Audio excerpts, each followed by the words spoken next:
Watch your hand the next time you have a spare moment. You are standing in line at a coffee shop, waiting for an elevator, or sitting on the couch during a 2-minute commercial break. Within 3 seconds, your hand automatically drops into your pocket, pulls out your smartphone, and your thumb begins a restless, hypnotic motion. The infinite scroll. We have completely eliminated the empty spaces from our lives. We have colonized every single micro moment of silence with algorithmic noise, short-form videos, push notifications, and breaking news. Today, human beings are suffering from an acute, collective phobia of a very specific mental state: boredom. We treat boredom like a psychological disease.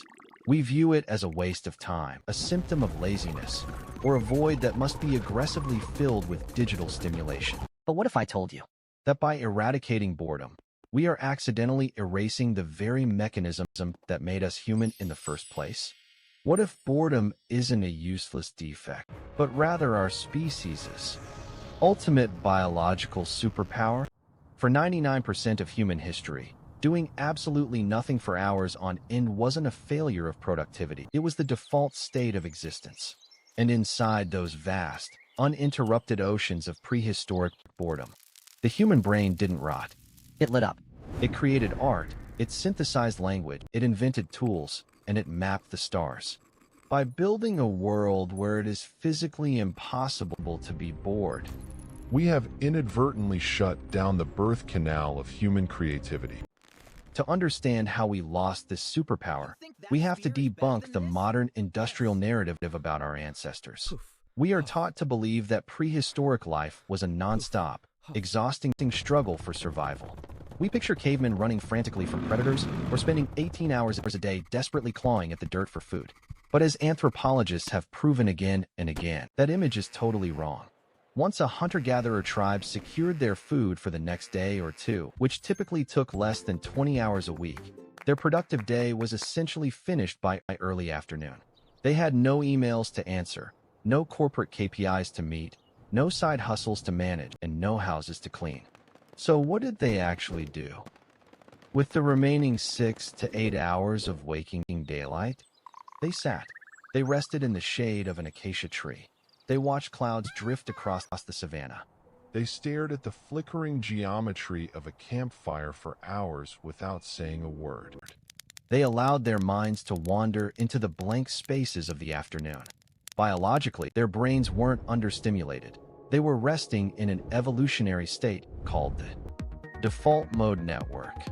In modern neuroscience, the default mode network, or DMN, is a complex, interconnected web of brain regions that activates only when a human being is not focused on the outside world. It turns on when you are daydreaming, when you are staring out a window, or when you are completely bored.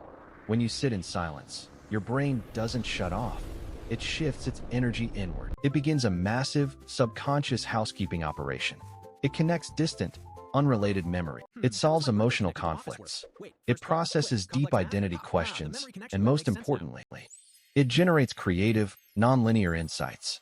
Boredom is the literal soil Out of which original thought grows. Think about the absolute explosion of human culture that occurred roughly 40,000 years ago during the Upper Paleolithic transition. Suddenly, Homo sapiens began carving intricate flutes from vulture bones, drilling precise holes into seashells to make jewelry, and painting stunning, shaded masterpieces deep inside dark limestone caves. None of those things were necessary for immediate physical survival. A bone flute doesn't protect you from a leopard. A seashell necklace doesn't keep you warm in a blizzard. So why did they do it? They did it because they were bored. Imagine an Ice Age winter inside a mammoth bone hut. the blizzard outside is screaming, making hunting impossible. The tribe is warm, the stored meat is safe, and you are trapped inside a small space for 3 days straight with absolutely nothing to do. There is no internet, no books, no stimulation. The intense psychological discomfort of that boredom forces the human mind to look inward. The brain begins to simulate realities. It looks at a blank cave wall and begins to see the phantom shapes of horses and lions in the contours of the stone. It takes a piece of charcoal and begins to manifest those inner visions into the physical world. It takes a hollow bone and starts blowing air through holes to see what kind of frequencies it can create. Boredom is an evolutionary engine. It is a state of psychological discomfort designed by nature to push the human animal into exploration. It forces you to ask the ultimate creative question: what else could exist? When you eliminate that discomfort with an immediate hit of digital dopamine from your smartphone, You pull the plug on the engine. You never give the brain a chance to feel the tension required to create something genuinely new. the modern tech industry understands evolutionary psychology perfectly, and they have weaponized it against our capacity for silence. Your brain evolved to seek out novelty because in the wild, a sudden change in your environment, a rustle in the bushes, a change in the wind, a new animal tracks, could mean a threat or an opportunity.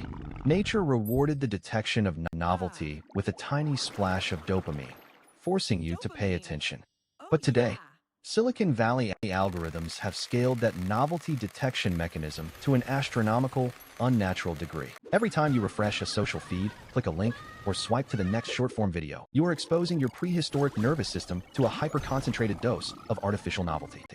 It is the psychological equivalent Of feeding pure refined sugar to a starving primate. This nonstop bombardment of cheap stimulation has permanently altered our neurological baseline. We have elevated our dopamine threshold so high that the ordinary, slow-moving physical world feels intolerable. Sitting quietly with your own thoughts for 5 minutes now feels like a form of sensory deprivation torture. We have traded our deep, reflective focus for a state of chronic, hyper-distracted agitation. We are hyper-connected to everything outside of us, but completely disconnected from everything inside of us. We have forgotten how to be alone with our own minds. And as a result, we are experiencing a catastrophic epidemic of anxiety, burnout, and mental exhaustion. We aren't resting. We are just constantly being stimulated until our batteries drain completely flat. We live in a culture that worships the ideology of constant productivity. We are told that every single hour of our lives must be optimized, gamified, and turned into content or profit. If we aren't working, we should be learning. If we aren't learning, we should be working out. And if we are resting, we should be aggressively consuming media.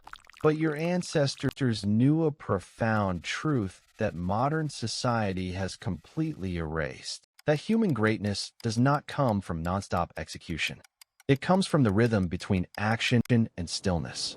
The field cannot be farmed forever without being left fallow to recover its nutrient. The human mind cannot create original concepts if it is constantly being fed the processed thoughts of other people through a glass screen. Reclaiming the lost superpower of boredom doesn't mean you need to throw your phone into the ocean or move into a cave in the woods. It starts with simple, radical acts of rebellion against the machine of constant attention. The next time you are sitting at a bus stop, don't reach for your pocket.